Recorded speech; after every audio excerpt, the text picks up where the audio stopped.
my peace they tear at you, peeling away layers of being, lying about who you are, speaking for your dreams. In the squalor of their eyes, you are an outlaw, dressing you in a jacket of lies, tailor-made, and still you fit their perfect picture.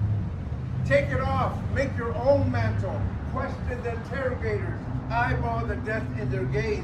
Say you won't succumb, say you won't believe them when they rename you. Say you won't accept their codes, their colors, their putrid morals. Here you have your way, here you can sing victory. Here you are not a conquered race, perpetual victim, the sullen face in a thunderstorm. Hands and minds, they are carving out a sanctuary. Use these weapons against them. Use your given gifts. They are not.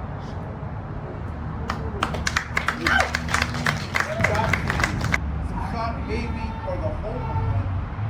I think about a place fierce with wails, noises and all decibels, tongues from all reaches, and how this is not just a city, but a dream state of brick and chain link fences, where poetry clatters along with the L train on iron rails, where temples hold every belief and street corners every color. A city that nourishes all palates, holds all thoughts, and still contains the seed of this vital idea. In accord with nature, all is possible.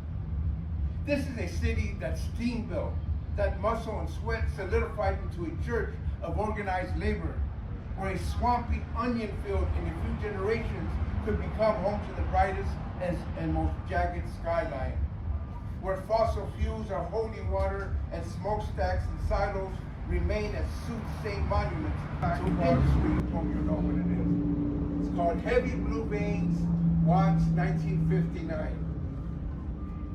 Heavy blue vein streak across my mother's legs. Some of them bunched up into dark lumps at her ankles.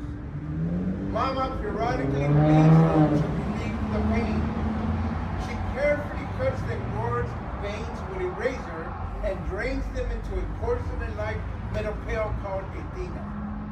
I'm small and all I remember are dreams of blood. Me drowning in a red sea, blood on sheets on the walls, splashing against the white pail and streams out of my mother's ankle. But they aren't dreams.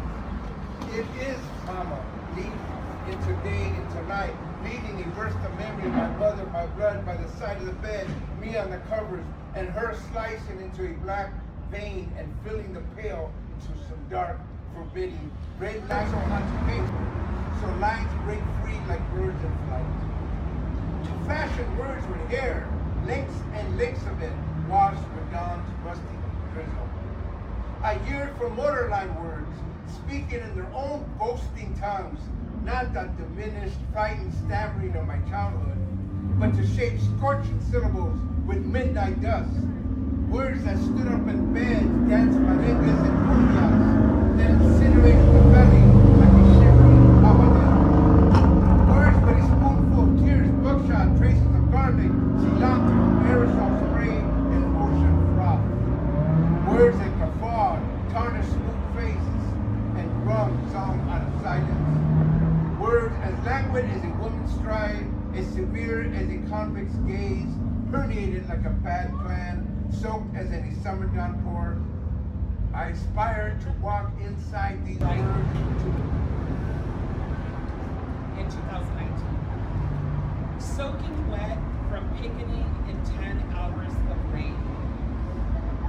Would Dolores Huerta have walked into her house with 2 large Little Caesars pizzas for her children, requesting they sort themselves out for the evening after they sorted themselves out for the day?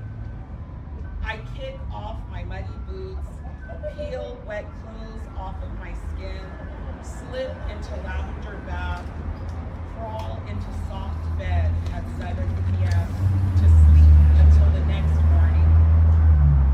¿Cómo lo hicieron las madres campesinas?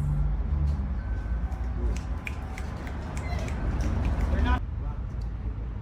Iridescent cityscape, winking abalone shell, heads bowed in crayon blue hues, 3 p.m. church bells perfuming golden air and lifting hands and eyes and earth-colored faces, dark and all-seeing,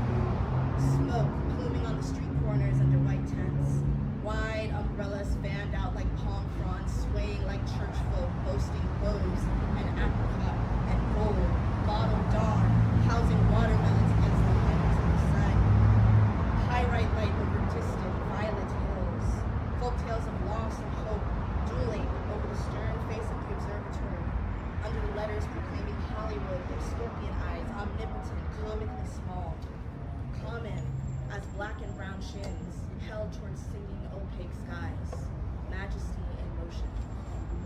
Thank you.